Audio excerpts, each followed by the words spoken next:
Jumpa lagi dengan Rira Networks, distributor resmi Otomek. Pada video kali ini, saya akan memberikan tutorial tentang setting transaksi PPOB Postpaid pada software pulsa Otomek. PPOB Postpaid adalah salah satu fitur yang dimiliki Otomek pada versi tertinggi, yaitu versi Ultimate. Jadi, untuk versi di bawah Ultimate, kita tidak akan mendapatkan fitur PPOB Postpaid ini. Ekspresi reguler atau regek yang nantinya kita pakai pada setting PPOB Postpaid ini adalah regek untuk menangkap tujuan, regek untuk menangkap SN, tagihan, dan ek. Kenapa saya kasih ek?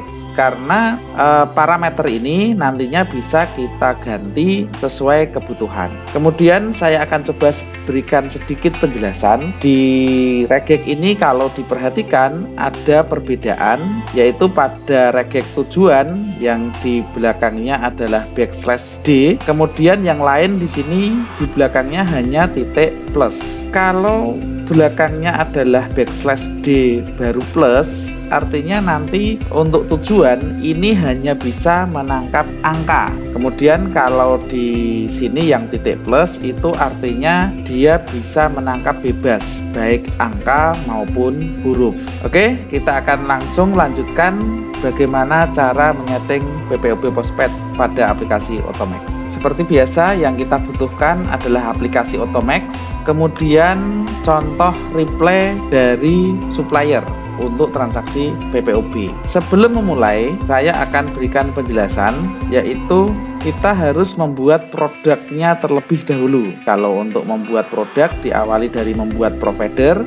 Di sini kita kasih PPOB misalnya, kemudian dengan nama PPOB pasca bayar. Jadi ini bebas nanti. Terus kemudian selanjutnya kita membuat produk. Di sini saya kasih contoh untuk transaksi PLN pasca bayar. Jadi dalam transaksi ini kita akan membuat dua produk, yaitu yang pertama produk cek PLN, yaitu untuk cek tagihan, kemudian BYR PLN untuk membayar tagihan PLN. Providernya tadi kita pilih PPOB. Kemudian yang perlu diperhatikan untuk cek PLN itu kita centang di harga tetap. Jadi centang harga tetap pada fitur ini fungsinya adalah jika downline melakukan cek tagihan, dia tidak akan dikenakan markup. Jadi dia tidak akan memberikan komisi bagi masternya. Namun jika harga tetap ini tidak dicentang, jadi dia nanti akan dikenakan markup seperti transaksi biasa. Jadi kasihan nanti kalau dia cek terus, dia memberikan komisi untuk upline. Kemudian di harga beli, harga jual ini 0. Tapi kalau nanti misalnya kita kasih kebijakan agar member tidak hanya cek, jadi untuk cek dikasih harga, ya nanti terserah dari pemilik server. Kemudian selanjutnya yang kedua untuk BYR PLN yang perlu kalian perhatikan, di sini kasih centang untuk P atau postpaid untuk mengaktifkan harga dinamis. Sedangkan untuk harga belinya dikasih fee yang kita dapatkan dari supplier. Misalnya kita mendapatkan fee 2000, berarti di sini kita tulis main 2000. Kemudian harga jualnya kita kasih sesuai fee yang kita berikan kepada member. Misalnya di sini kita kasih main 1000. Artinya kalau tagihannya 100.000, berarti kita dapat harga dari supplier itu 98.000, kemudian kita jual ke member dengan harga 99.000. Jadi kita nanti akan mendapatkan laba 1.000. Kemudian klik simpan. Setelah membuat produk, selanjutnya kita ke parsing provider. Di sini saya sudah membuat dua parsing, misalnya suppliernya Rira. Untuk cek PLN, kita kasih parsing perintah cek PLN yang ada di supplier. Nah, kemudian di belakang TRX ID, di sini saya kasih kata cek. Artinya perintah ini hanya untuk cek saja.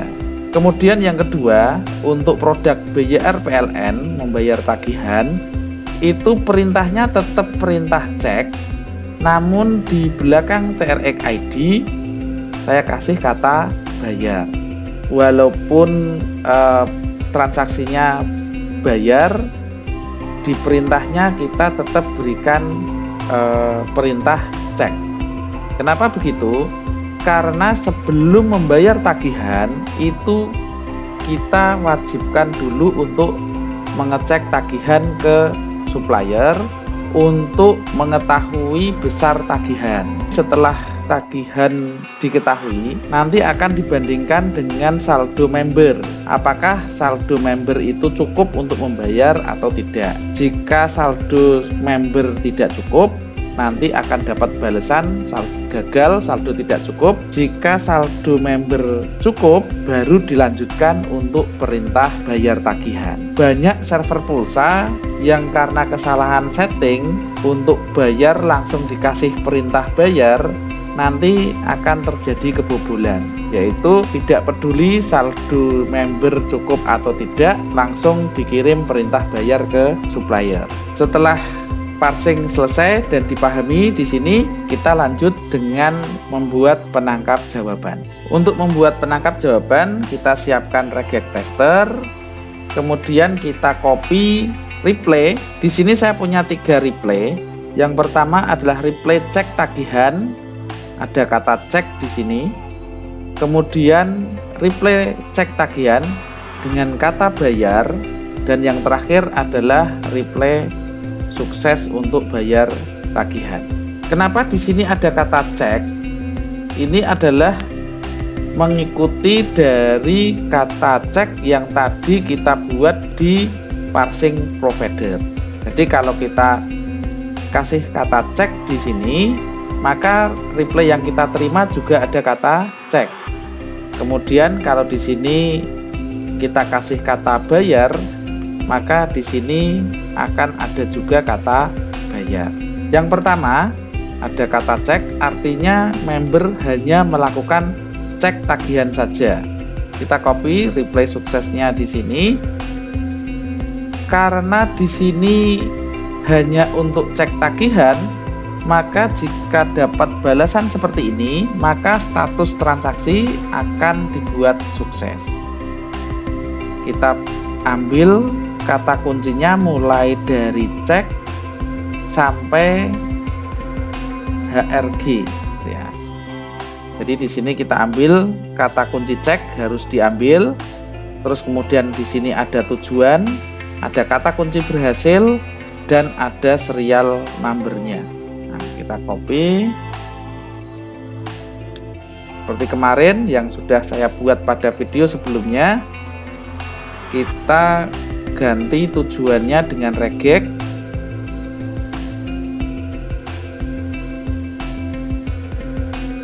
Karena ini adalah transaksi sukses, maka kita hanya ngambil tujuan dan SN.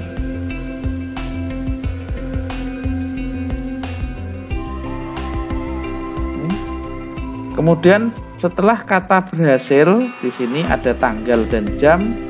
Karena tidak terpakai, maka kita ganti dengan parameter titik plus. Kita tes. Nah, sudah sukses. Di sini tertangkap tujuan dan SN-nya. Kita copy hasil regex ini ke jawaban provider. Kita kasih nama Rira, terus kemudian statusnya sukses. Terus kemudian ekspresi regulernya kita masukkan sesuai yang tadi kita buat. Kita uji.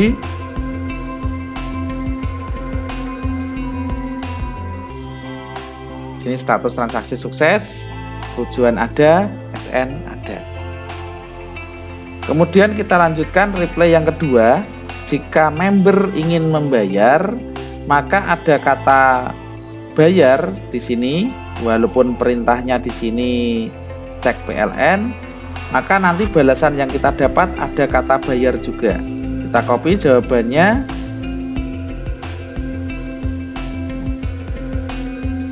Seperti tadi, kita copy kata kuncinya, ada kata bayar sampai ke harga.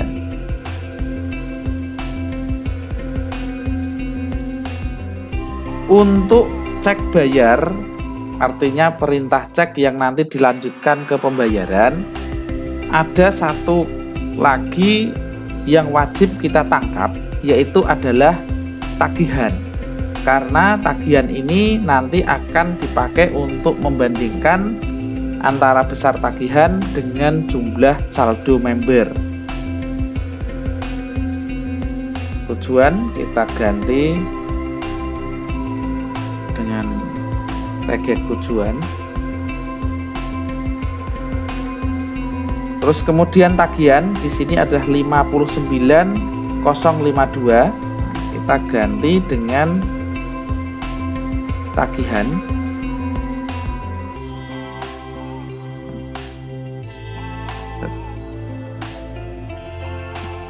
Jadi kalau kita perhatikan urutannya di sini adalah nama pelanggan, kemudian tagihan, golongan, daya, jumlah bulan, terus periode, terus kemudian ini pemakaian meter, kemudian admin.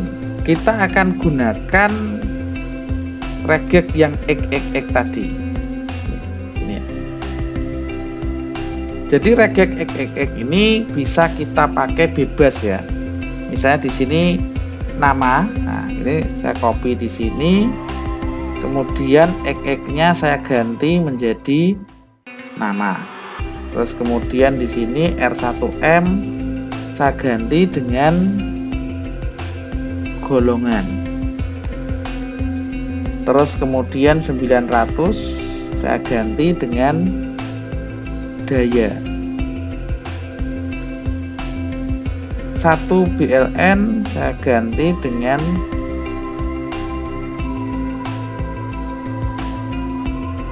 jumlah bulan. Terus kemudian 2021-03 saya ganti dengan periode.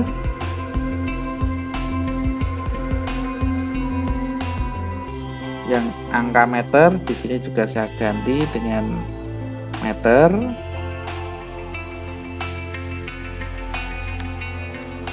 Terus admin saya ganti dengan admin.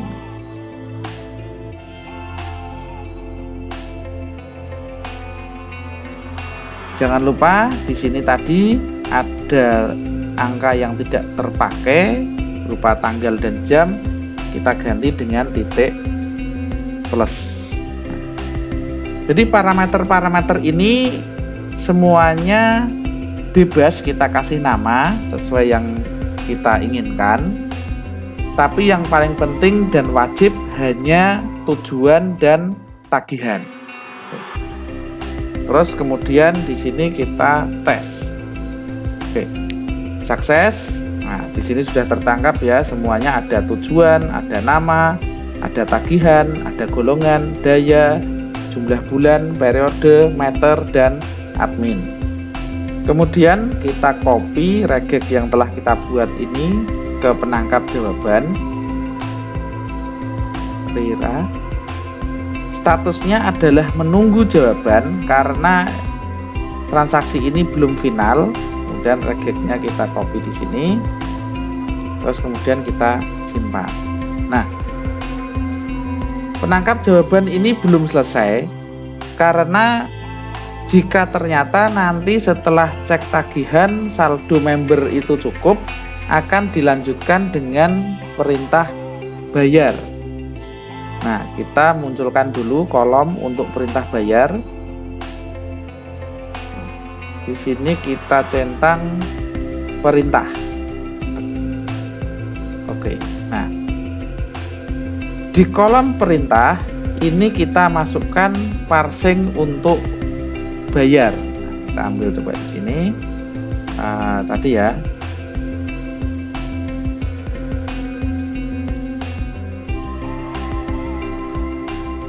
Tapi di sini langsung kita kasih perintah untuk bayar dan di sini sudah tidak pakai kata-kata lagi. Kemudian kita simpan. Coba kita uji. Tes. Nah, kita lihat di sini status transaksi menunggu jawaban. Kemudian ada perintah balasan, BPLN, tujuan, PIN, dan transaksi ID. Parameter yang ditangkap di sini ada tujuan, nama, dan lain-lain. Fungsi dari penangkap jawaban ini tadi sudah saya jelaskan. Jika saldo member cukup akan dilanjutkan dengan perintah bayar. Namun jika saldo member tidak cukup akan langsung dibalas gagal saldo tidak cukup. Yang terakhir kita akan buat penangkap jawaban untuk transaksi sukses bayar tagihan. Kita ambil di sini mulai dari ke, terus kemudian sampai ke harga.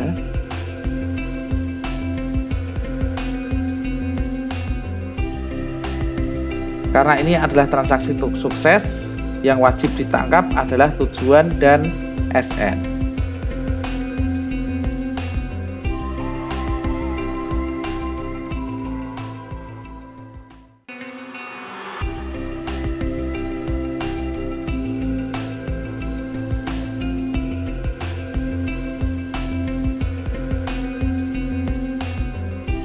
Jangan lupa yang tidak terpakai di sini kita ganti dengan titik plus. Kita tes. Nah, sukses ya, ada tujuan, ada SN. Kalau pembayaran sukses itu sudah ada ref-nya dari PLN. Kita copy. Kita buat di sini lira sukses. Kemudian ekspresi regulernya kita taruh di sini, kita simpan. Nah, sekarang kita tes lagi.